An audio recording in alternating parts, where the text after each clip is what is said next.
गोरखपुर में आप लोगों का स्वागत है। साथियों, 69,000 शिक्षक भर्ती से संबंधित सुप्रीम कोर्ट के बारे में बताएंगे जो तैयारी चल रही है। साथियों, आपको ये भी अवगत करा दे रहे हैं कि जो सुप्रीम कोर्ट में हमारी फाइल चल रही है उससे संबंधित यदि कोई जानकारी लेना हो तो ये व्हाट्सएप नंबर है, दूसरा ये कॉलिंग नंबर है। इसके अलावा कोई मेरे पास नंबर नहीं है, इसलिए बताना पड़ रहा है क्योंकि बहुत सारे लोग मेरे नाम पर कि हम ही बोल रहे हैं, ये 10 सुपर क्लास है। ऐसा कुछ नहीं है। आप आवाज पहचान सकते हैं, चेहरा देख सकते हैं। मेरे व्हाट्सएप में डीपी लगी हुई है जिसमें हम लोग कई लोग खड़े हुए हैं। विधायक महोदय हमारे हैं, उनके साथ हम जो है 2011 में प्रत्यावेदन दे रहे थे, अपनी नौकरी के लिए प्रत्यावेदन दे रहे थे, वही डीपी है। उस डीपी के अलावा कोई डीपी नहीं है। तो सभी साथियों से अवगत करा रहे हैं। इसके अलावा यदि कोई तीसरा नंबर मिलता है तो आप फर्जीवाड़ा के शिकार हो रहे हैं, क्योंकि बार बार फोन आ रहा है हमारे पास कि सर ये आपका ये नंबर नहीं है। क्योंकि एक जन हमसे बताया कि 88 करके कोई नंबर था, उसने कहा ये नंबर है। हम ही बोल रहे हैं एकदम गलत है। इसके अलावा कोई मेरा नंबर नहीं है। अब हम चलते हैं कि सुप्रीम कोर्ट में सरकार ने जो है जिस प्रकार पेपर में निकला हुआ है शिक्षा मित्रों के संबंध में कि हमको भर्ती करने दीजिए, यदि शिक्षा मित्रों के पक्ष में भर्ती आती है तो हम जो है उनको भी समायोजित करेंगे, उनको भी नौकरी देंगे।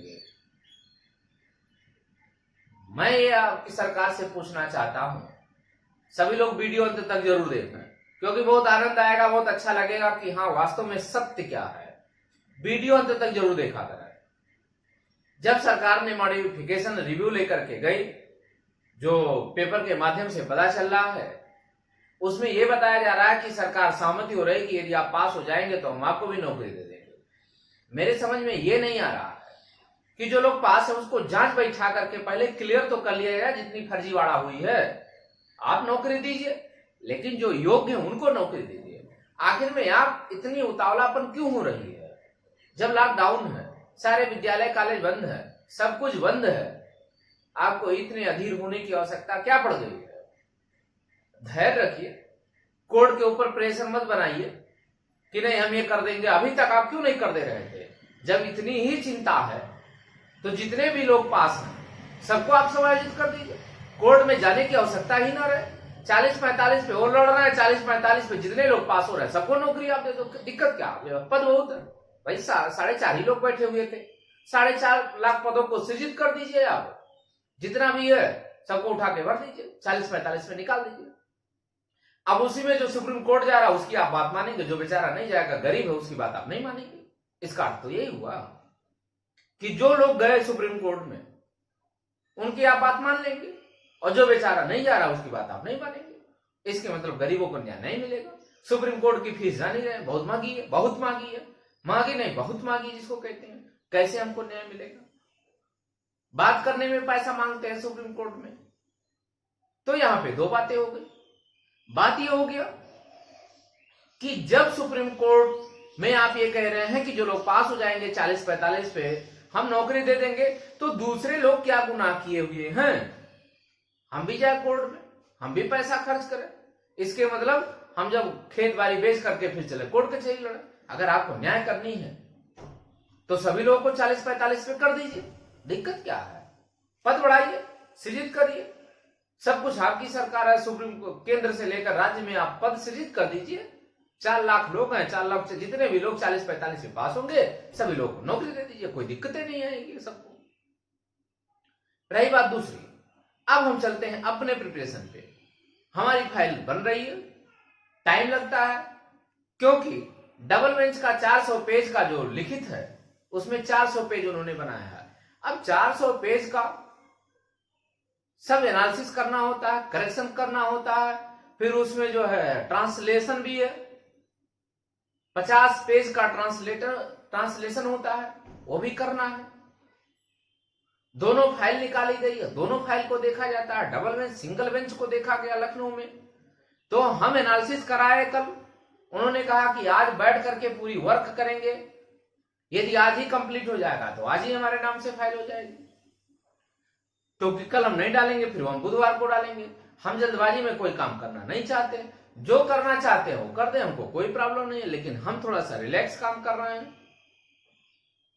भाई जिसको विश्वास है, आज भी हमारे पास लोग जुड़ रहे हैं, तो जिसको विश्वास है वो तो जुड़ ही रहा है, क्योंकि हम इस तरह नहीं करेंगे। हम 13 क्वेश्चन को लेकर गए हुए थे, तो 13 को लेकर के अंत तक चलना हमारी प्राथमिकता है और लेकर के चलेंगे।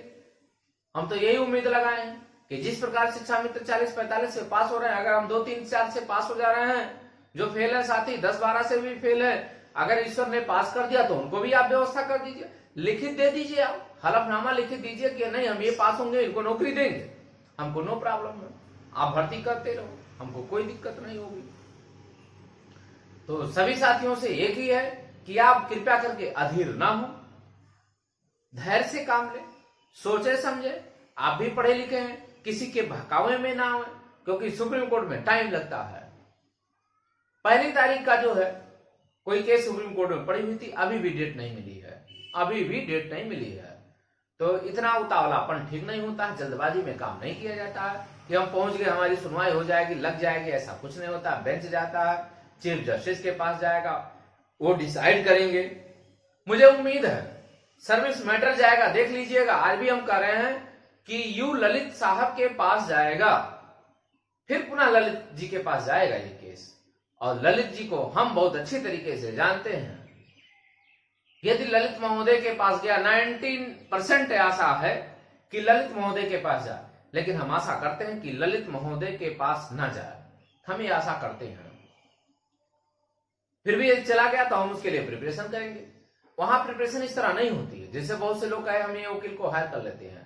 होता ये है कि जब जिस प्रकार बेंच होती है उसी प्रकार उसको मोटिवेशन जिससे मिलती है उसी प्रकार वकील को हायर किया जाता है। मेरी 2-3 वकीलों से बात हो रही है, उसमें दिक्कत यह है कि किस बेंच में जा रहा है, किस बेंच का जज कैसा होता है, सभी लोग सुप्रीम कोर्ट में जानते हैं। हमसे लोगों ने कहा भी आप रुक जाओ, धैर्य बनाओ, पहले हमको ये पता होने दीजिए किस बेंच में आपका जा रहा, उसी अनुसार वकील को खड़ा किया जाएगा। हमने कहा ठीक है, ये भी देख लेते हैं।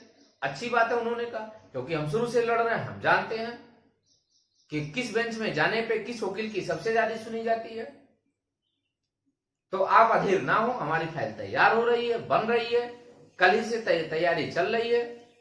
1-2 दिन लगेगा, इतना जल्दी नहीं होता। टाइपिंग कराना होता है, फोटोकॉपी कराना होता है, 4 सेट तैयार कराना होता है, फिर उसके बाद भी और सेट तैयार होगी, क्योंकि वो भी जो है सेक्रेटरी के पास जाएगा, यूपी सरकार के पास आ जाएगा, 2 जज महोदय बैठते हैं उनके पास जाएगा, 1 रजिस्ट्रार के पास जाएगा, 1 मेरे पास आ जाएगा। तो कुल मिलाकर के कुल 12 कॉपियां की फोटोकॉपी होगी, और उस फोटोकॉपी पे सबका सिग्नेचर होता है। लंबा प्रोसेस होता है सुप्रीम कोर्ट में, वो सुपुर्द होकर फॉरवर्ड हो जाती है। तो सभी साथियों से एक ही अनुरोध है कि आप धैर्य बनाए रखें।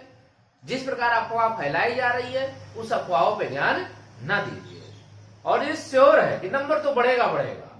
हमको अब नंबर की चिंता नहीं है, हमको तो चिंता इस बात की है कि जिस प्रकार शिक्षा मित्रों के साथ न्याय हुआ, हमारे साथ भी न्याय हो, हमको भी नौकरी मिले।